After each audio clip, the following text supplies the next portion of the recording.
বন্ধুরা একটা গাছের 3-4টা করে মানে ব্রাঞ্চ শাখা, আর 3-4টা শাখার মধ্যে হচ্ছে পেঁপে। বাহ, কি চমৎকার একটা দৃশ্য দেখুন। মানে ঘোড়া মারা রাস্তা, এই রাস্তা এক সময় ঐতিহ্যবাহী মেলা হতো। আর এখানে একটা বটতলা আছে নামে জায়গা, এখানে একটা মন্দির আছে, মন্দিরটা এখানে, এই মন্দিরের সামনে মেলা হতো। আসসালামু আলাইকুম বন্ধুরা, কী অবস্থা, সবাই কেমন আছেন? আজকে একটু হাঁটতে বেরিয়ে বললাম। এটা হচ্ছে নারায়ণগঞ্জের প্যারাবো এলাকা। আমরা এখন এখান দিয়ে যাব আমাদের সেই ছোটোবেলার সেই স্মৃতিময় জায়গাতে, যেখানে আমরা বড় হয়েছি, আমি বড় হয়েছি বিশেষ করে। সেটা হচ্ছে সোনারগাঁ নারায়ণগঞ্জে তাজমহলের সামনে একটা জায়গা আছে, মদনপুর করে নাম, ওইখানে যাব, ওখানে গিয়ে ঘুরবো। আর সাথে আছে আমার ছোটোবেলার বন্ধু, স্কুলের বন্ধু ইমন, আর ছোটো ভাই হচ্ছে আমার নাম বলে দাও, শামীম। এখন আমরা এখানে হাঁটতে বেরোইছি, দীর্ঘদিন ধরে হাঁটাচলা হয় না, এই কারণে বের হলাম। কারণ আমার কাছে হাঁটতে ভালো লাগে বন্ধুদের দিন, ছুটির দিনে। এগুলো আজকে বের হলাম বন্ধুরা মিলে, ভাইয়েরা মিলে জায়গাটা ঘুরবো, আপনারা সব দেখাবো। আর হচ্ছে আপনাদের ওইখানে নিয়ে যাব, যেখানে আমার হচ্ছে ভালো লাগে, যে প্লেসটা ছোটোবেলা থেকে, সেখানে যাব। আর এখানে দেখতে পাচ্ছেন খুব সুন্দর একটা প্লেস, নিরিবিলি, ঢাকার পাশে একবারে গ্রাম্য পরিবেশ। সামনে আরও সুন্দর সুন্দর জায়গা আছে, আমরা সেখানে যাব। তো বন্ধুরা, ভিডিওটি না টেনে পুরো ভিডিও দেখবেন এবং আমার চ্যানেলটি অবশ্যই সাবস্ক্রাইব করবেন। তা চলো বন্ধুরা, যাওয়া যাক। কাছে এত ভালো লাগে কি বলবো, মানে অসাধারণ একটি প্লেস। রাস্তা দুই পারে গাছ, আর হচ্ছে দুই সাইডে বিল, মানে আমার কাছে অসাধারণ লাগে। এই কারণে আমি বারবার এই প্রকৃতি প্রেমে পড়ে যাই, এখানে ছুটে আসি, আমার কাছে এত ভালো লাগে। তো বন্ধুরা, সামনে যাওয়া যাক, চলুন দেখা যাক কি হয়। আজকে ঘুরবো সারাদিন, আপনাদের দেখাবো সব কিছু নারায়ণগঞ্জের। আপনারা একদম একটু আগে মেঘ ছিল, এখন মেঘের আড়াল ছড়িয়ে রোদ আসছে। আর রোদে এই গ্রামের চিত্রটা একটা অন্যরকমই সৌন্দর্য নেয়, যেটা সবাই উপভোগ করতে চায়। দেখুন কত সুন্দর খোলামেলা পরিবেশ, মুক্ত আকাশ, মুক্ত বাতাস, এবং দুই সাইডে সবুজ ঘাস এবং বিল। সত্যিকার গ্রাম্য একটা চিত্র বন্ধুরা, খুব ভালো লাগছে। বন্ধুরা দেখুন, রাস্তার ধারে অসম্ভব সুন্দর একটি ফুল ফুটে রয়েছে। আসলে এটা কি ফুল সেটা আমরা জানি না, কিন্তু আপনাদের বলতে হবে এটা কী ফুল, আমার জানা নেই। কিন্তু দেখুন, অমূল্যবান একটি গাছ, যেটা কেউ দাম দেয় না, বা কোনো প্রয়োজনীয়তা নেই, বা কোনো উপকারিতা নেই, বা কী সেটা আমি জানি না। কিন্তু দেখুন, রাস্তার মাঝে কি সুন্দর একটা ফুল ফুটে আছে। আসলে এটা কি ফুল সেটা আমি জানি না, কিন্তু রাস্তার সৌন্দর্য এই ফুলটা খুব ভালোভাবে বৃদ্ধি করেছে। দেখুন কত সুন্দর।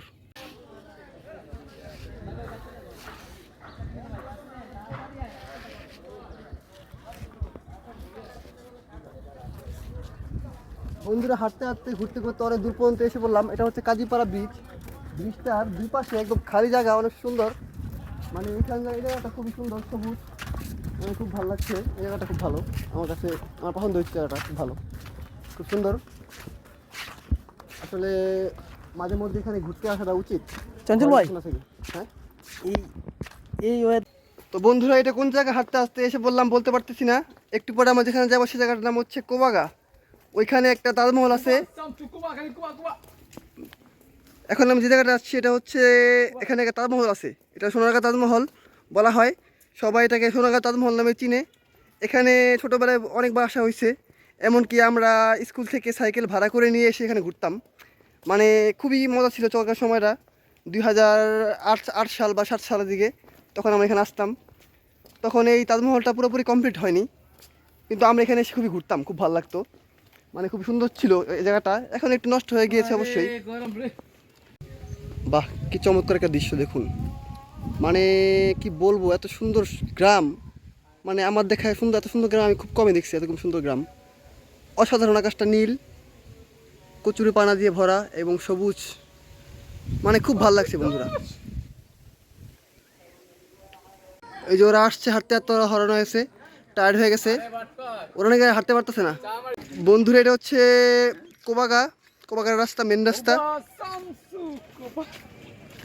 দেখুন আকাশটা কত সুন্দর, দারুণ। কি মুক্ত বাতাস।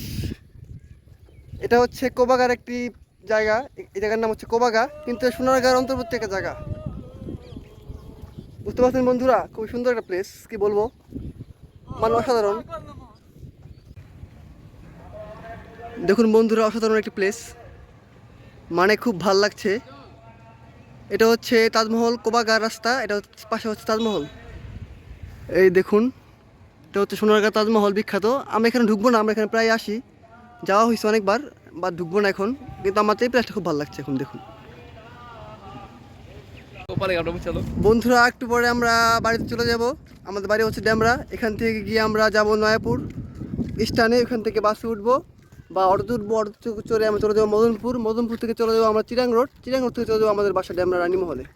তবে যে এই পরিবেশটা, এই তালগাছের পরিবেশ, এই রাস্তাটা খুব সুন্দর লাগছে আমার কাছে, কি বলবো, মানে অসাধারণ। আজকে এত ঘোরার পরে এই জায়গাটা আমার কাছে খুব ভালো লাগছে, ফ্রেশ লাগছে। ঘোরা মারা রাস্তা, এই রাস্তা এক সময় ঐতিহ্যবাহী মেলা হতো। আর এখানে একটা বটতলা আছে নামে জায়গা, এখানে একটা মন্দির আছে। মন্দিরটা এখানে, এই মন্দিরের সামনে মেলা হতো। আর এই মেলায় আমার ছোটোবেলায় আসতাম। খুব সুন্দর সুন্দর এখানে মানে জিনিস পাওয়া যেত মেলাতে, খুব ভালো লাগতো। আর পূজাটাও মূলত হিন্দুদের এখানে হতো। এটার নাম হচ্ছে ঘোড়ামারা মেলা। আঞ্চলিক ভাষায়, আঞ্চলিক এলাকায় হচ্ছে এখানে মেলা নামে একটা জায়গা আছে। আঞ্চলিকভাবে এই জায়গার নামটা হচ্ছে ঘোড়ামালা মেলার জায়গা। এখানে সবাই মেলার সময় আসে। এই মেলার নাম হচ্ছে ঘোড়ামালা মেলা। এখানে এই বটগাছের নিচেই সে মেলাটা হয়। খুব সুন্দর একটা মানে পরিবেশ তখন সৃষ্টি হয় মেলার সময়। এখান দিয়ে আমরা চলে যাবো হচ্ছে নয়াপুর, তারপর এখান দিয়ে আমরা চলে যাবো হচ্ছে মদনপুর, তারপর চলে যাবো চিরাং রোড। এই যে দেখুন, মানে অসাধারণ। আগে এক সময় এখান দিয়ে এরকম ইটার রাস্তা ছিল না, তখন এখানে মানুষ কর্দমাক্ত রাস্তা দিয়ে হাঁটতো। মানে খুব কাদা হতো, কিন্তু এখন আর কাদা নেই। এই যে গ্রামের ডিঙি নৌকা, এগুলো আমি ভাল লাগে চালাতে, আমি চালাতে পারি এগুলি, মানে খুব ভালো লাগতো। ছোটোবেলায় সব নৌকা চড়তাম, মানে খুব সুন্দর। দুই সাইডে খেজুর গাছ, মাঝখান দিয়ে একটা রাস্তা, নিরিবিলি পরিবেশ, মানে অসাধারণ লাগছে আমার কাছে, যা বলার বাইরে। এত কষ্ট করে ঘুরতে ঘুরতে এখানে এসে আমার কাছে মানে ঘোরাটা সার্থক লাগছে। আর এতক্ষণ যতই টায়ার্ড ছিলাম না কেন, এই পরিবেশে এসে মানে একবার আমি টায়ার্ডনেস হয়ে গিয়েছি। মানে আমার এখন খুব ভালো লাগছে, আমার ভালো লাগছে অনেক। মানে যতটুকু ক্লান্ত ছিল শরীরে, মানে এখন খুব ফ্রেশ লাগছে আর কি। দেখুন বন্ধুরা, একটা গাছের 3-4টা করে মানে ব্রাঞ্চ, শাখা। আর 3-4টা শাখার মধ্যে হচ্ছে পেঁপে, মানে খুব ভালো ফলন হয়েছে। একমাত্র আমার শুধু চায়না জাপানে দেখা যায় এরকম ধরনের চাষ, যে একটা গাছের মধ্যে 3টা মাথা, আর 3টা মাথার মধ্যে হচ্ছে পেঁপে হয়ে থাকে। দেখুন অসাধারণ লাগছে। এই যে দেখুন, একটা গাছে 4-5টা গোড়া, 4-5টা ব্রাঞ্চ, শাখা, আর ওখানে পেঁপে ধরে আছে। খুব ভালো ফলন হয়েছে, দেখছেন বন্ধুরা।